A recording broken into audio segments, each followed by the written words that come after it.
ঘোষণা দিয়েছিলাম 9,37,00,000 টাকা, 35 লক্ষ টাকা।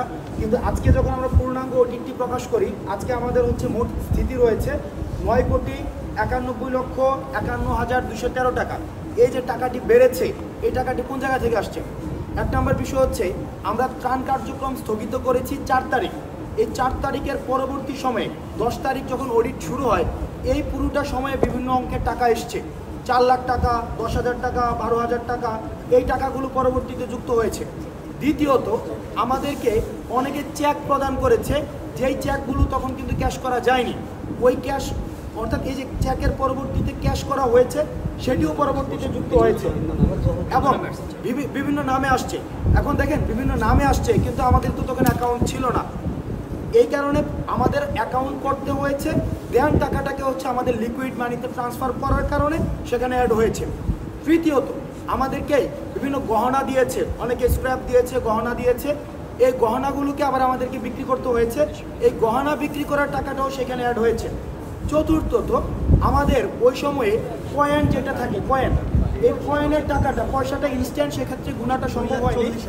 সেই কয়েনের টাকাটা আপনারা যদি চান, আমাদের ইন্ডিভিজুয়াল প্রত্যেকটা জিনিসের আলাদা আলাদা হিসাব কিন্তু রয়েছে, যে আমরা কয়েন থেকে কত টাকা পেয়েছি।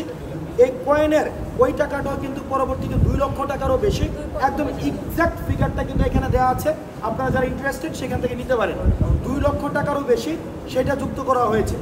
সার্বিকভাবে সব হিসাব যুক্ত করার পরে আমাদের যেটা দাঁড়িয়েছে 9,91,00,000 টাকারও বেশি।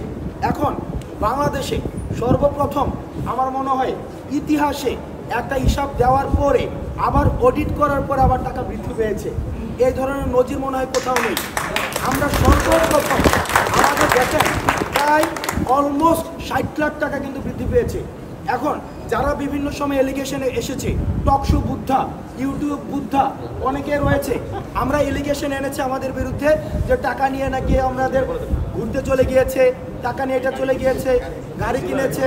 এই বিষয়গুলো কিন্তু আমাদের বিরুদ্ধে এনেছে, এই বিষয়গুলো আমাদের বিরুদ্ধে এনেছে। কিন্তু দেখেন, টাকাটা অ্যাকাউন্টে রেখেছে। এখন ব্যাংকের অ্যাকাউন্টে যদি না রেখে টাকাটা তাহলে কোথায় রাখতো? বাকেরের কাছে, সার্জিসের কাছে, পার্সোনাল জায়গায়, তখন আরও বিতর্কিত হওয়ার সুযোগ থাকতো। এখন ব্যাংকে রাখার কারণে সবচেয়ে সিকিউর ছিল। এখনো পর্যন্ত টাকার একটা টাকাও এখনো পর্যন্ত কোনো ধরনের হেরফের হয়নি এবং আমাদের পূর্ণাঙ্গ অডিটে সেটি রয়েছে, যেটি আমরা জাতির সামনে প্রকাশ করছি। এবং সেটি নিয়েও যদি কোনো প্রশ্ন থাকে, আপনাদের উন্মুক্ত যে কোনো সময় আমাদেরকে প্রশ্ন করতে পারেন।